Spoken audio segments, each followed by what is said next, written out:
What inspired me to do a 100,000 to win Pro Mod race? You know, honestly, it really wasn't about the money. You know, it was more about what I really wanted to do was do a big Pro Mod race. What I really had a passion for, and so here I go, I get all emotional, I get goosebumpy. What I really wanted to do was shine a light on Pro Mod, and I felt like it was going to take that money to do it. Building moves. The supercharger ready to double it. Whiteley's got a bobble and a move. Bowman rattles the tires, but look at the double charge. Bowman with the win. 100. Felt like there was a few necessary things that were going to have to happen, one of which being a massive purse, but the goal was to shine a light on Pro Mod drag racing. I personally believe that Pro Mod is the universal language of drag racing. I think this is a class that is adored and beloved around the world. It's the cars look like cars. The men and women who drive them are characters. They're boisterous. They're the cowboys and girls of our sport. And I just feel like I've had a personal passion for Pro Mod racing my entire life.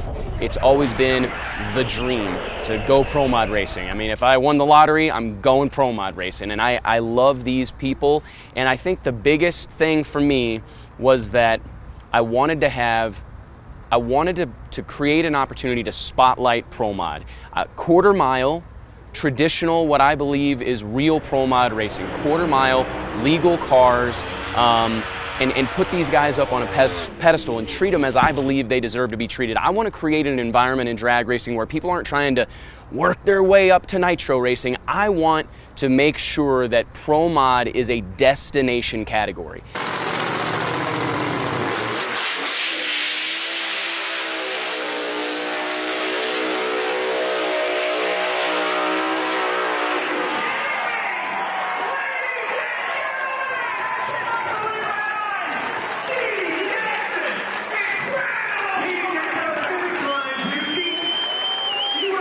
To get in, be invited to the World Series of Pro Mod and say, okay, this is it. This is the pinnacle. This is where I've been working to go, working towards going, and this is where I want to stay. There's no dream beyond this. This is the dream. So I felt like the 100,000 to win, that was what it was going to take to make a big splash, to bring out some heavy hitters and kind of catch people's attention, you know? So they unloaded the car. Okay, cool. They're getting ready, you know. Then I didn't go by there.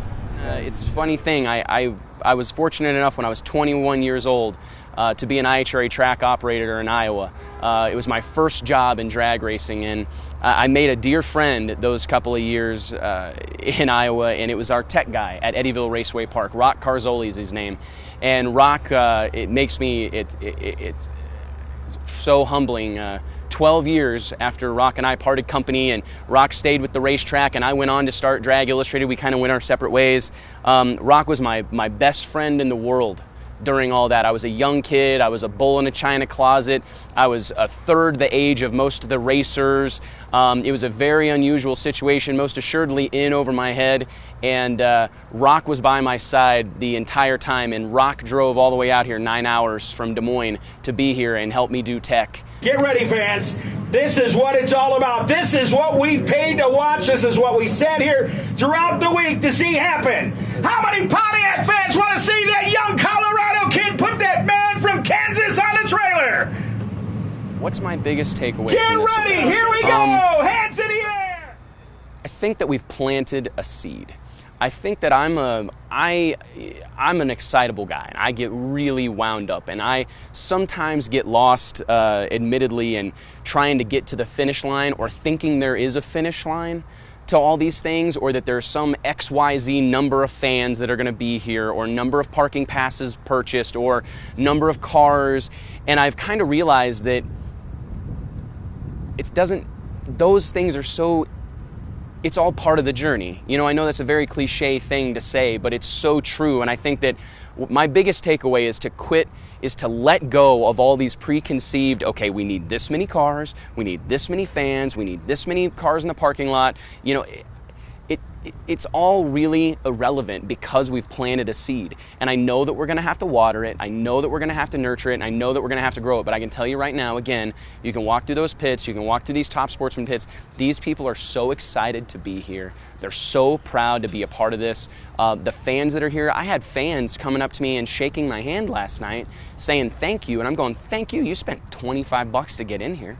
You know, and they're going, no, thank you for bringing this type of racing to Denver, Colorado. And I go, and that's the most humbling and validating thing I think I've ever experienced.